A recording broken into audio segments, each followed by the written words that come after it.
السلام علیکم ورحمۃ اللہ وبرکاتہ۔ ناظرین کرام، یہ مینا ہے۔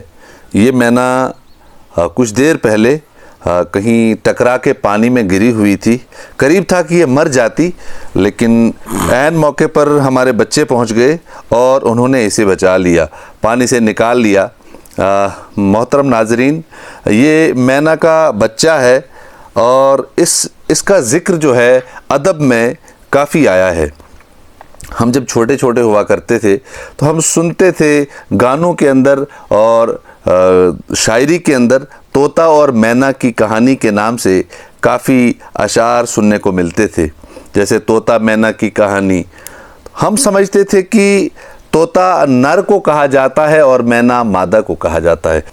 جو ہم بڑے ہوتے گئے اور بڑے ہونے کے ساتھ ساتھ ہمیں یہ معلوم ہوا کہ مینا ایک الگ پرندہ ہے اور طوطا ایک الگ پرندہ ہے۔ دونوں کی ساخت الگ ہے، دونوں کا سائز الگ ہے، دونوں کی شکل و صورت الگ ہے۔ البتہ اس کی آواز بڑی پیاری ہوتی ہے اور طوطا کی آواز بھی بڑی پیاری ہوتی ہے۔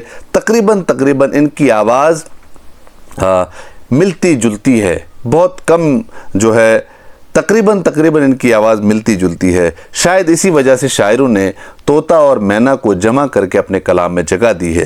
تو یہ مینا بھی اپنے والدین سے شاید بچھڑ گئی ہے اور جس کی وجہ سے یہ گمراہ ہو کے، جس کی وجہ سے یہ بے راہ ہو کے کہیں بیچاری پانی میں پڑی ہوئی تھی، کسی چیز کے ساتھ ٹکرائی اور پانی میں پڑی ہوئی تھی۔ کسی چیز کے ساتھ ٹکرانے کی وجہ سے یہ مینا پانی میں پڑی ہوئی تھی اور عین موقع پر بچوں نے دیکھ لیا اور انہوں نے اس کو بچا کر میرے پاس لایا۔ میں نے سوچا کہ چلیے اس پر ایک چھوٹی سی ویڈیو کر کے آپ کے ساتھ شیئر کی جائے، تاکہ آپ سب کو پتہ چلے کہ یہ مینا ہے اور طوطا کوئی اور پرندہ ہے، جس کو انگلش میں پیرٹ کہتے ہیں اور اس کو انگلش میں بھی مینا ہی کہتے ہیں۔ ہم اس مینا کو ابھی آزاد نہیں کریں گے، اس کو تھوڑا سا دوادارو کریں گے، اس کو تھوڑا سا کھلائیں گے پلائیں گے۔